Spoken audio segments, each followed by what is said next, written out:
Mon frère Patrick, que pourrais-tu dire sur la relation entre santé et parcours initiatique? Pour moi, il y a un des trois rapports. À tel point, c'est que quand quelqu'un est malade et qu'on ne peut rien pour lui, on ne dit pas on ne peut rien pour toi, on dit qu'il est perdu. Donc on peut dire que si on se retrouve, on est guéri.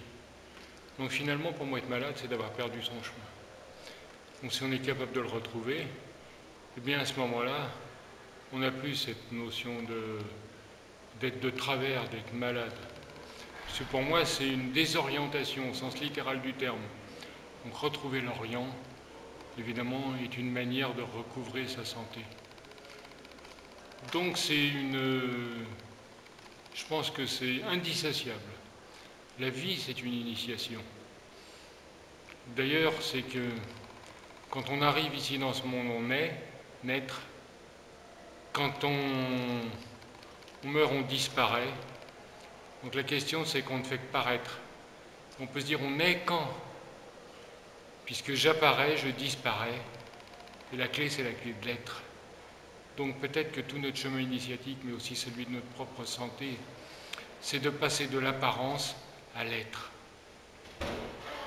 D'ailleurs, c'est bizarre parce que le contraire de la vie, c'est la mort, mais le contraire de la naissance, c'est quoi?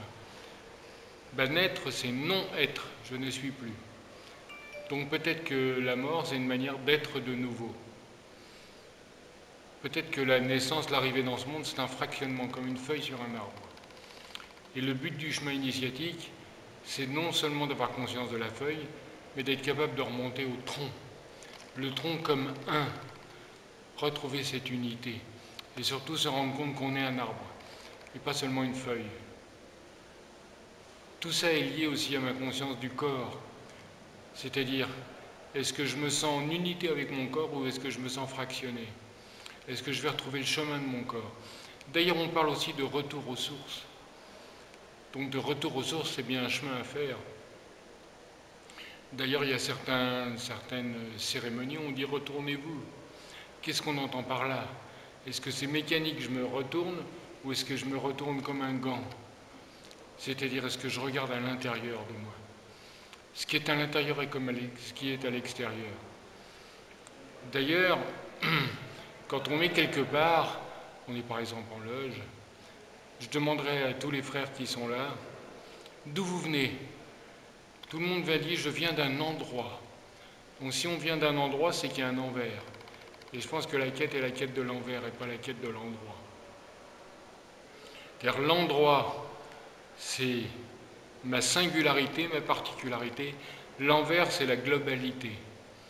Donc je pense que le chemin initiatique est de passer de l'individu à la globalité. La santé du corps aussi est de passer de quelque chose d'individuel à la globalité. Donc les deux cas, c'est d'être perdu dans le monde en tant qu'un petit individu perdu dans l'univers qui va retrouver cet univers. D'ailleurs, univers, ça veut bien dire ce que ça veut dire. Et nous, on n'arrête pas de parler de chemin, de voie du milieu, ni bien, ni mal, mais juste.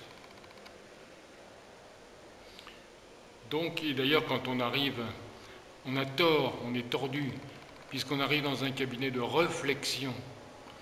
Donc, réfléchir, c'est pas intellectuel, c'est retrouver son droit chemin. Ensuite, on fait des voyages. Mais ces voyages, on les fait à la fois à l'intérieur, mais à la fois à l'extérieur. D'ailleurs, il y a toujours un grand mystère pour moi, c'est que le premier voyage qu'on fait, on le fait les yeux bandés, sans dévoiler. Eh bien, quand on voit les impressions d'initiation, on s'aperçoit qu'il y a des constantes. C'est-à-dire que tout le monde voit à peu près la même chose. On imagine qu'on est dans un temple en pierre, plutôt circulaire, qu'il y a de l'écho. Alors ça ne ressemble pas du tout à ça. Quand on retire le bandeau, on se dit, ben non, c'est une pièce normale. Eh bien, peut-être qu'il y a un vrai temple invisible. Et que ce temple invisible, tout le travail du maçon, c'est de le trouver.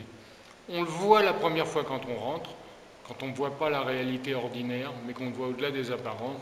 Et on passe toute notre vie de maçon à passer à travers les apparences pour retrouver ce temple invisible. Eh bien, je pense que notre corps, c'est la même chose. Notre corps, c'est un temple aussi. Et soit on ne voit que les apparences, soit on est capable de trouver le cœur et de voir surtout ce qui fait que ce corps reste cohérent.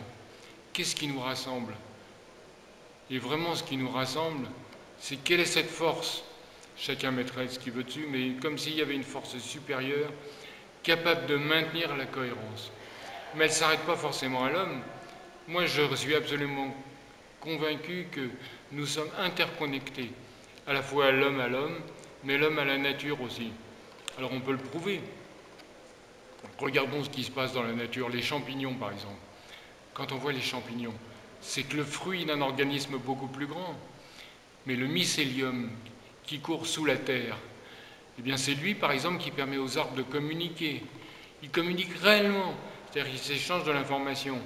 Eh bien si ce mycélium il existait non seulement à l'état de champignon, mais qu'il existait réellement à l'état de l'univers, ce qui veut dire qu'on est peut-être tous interconnectés, justement grâce à un espèce de mycélium, un espèce de réseau d'information qui permet le passage de l'information entre l'homme et la nature.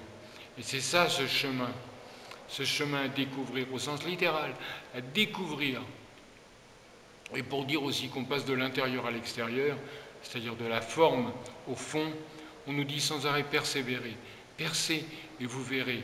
Ça veut bien dire ce que ça veut dire. Percez quoi pour voir quoi? Passez de l'endroit à l'envers. Et là, vous verrez la globalité. Vous n'aurez pas que la forme, mais vous aurez aussi le fond. L'intérieur et l'extérieur. Et là, vous serez dans la totalité. C'est la même chose qui se passe en loge. On voit l'intérieur et on voit l'extérieur. À l'intérieur, on vient chercher quelque chose, cette espèce de force de cohérence, puisqu'il nous est dit, allez porter à l'extérieur la lumière que vous êtes venus prendre ici.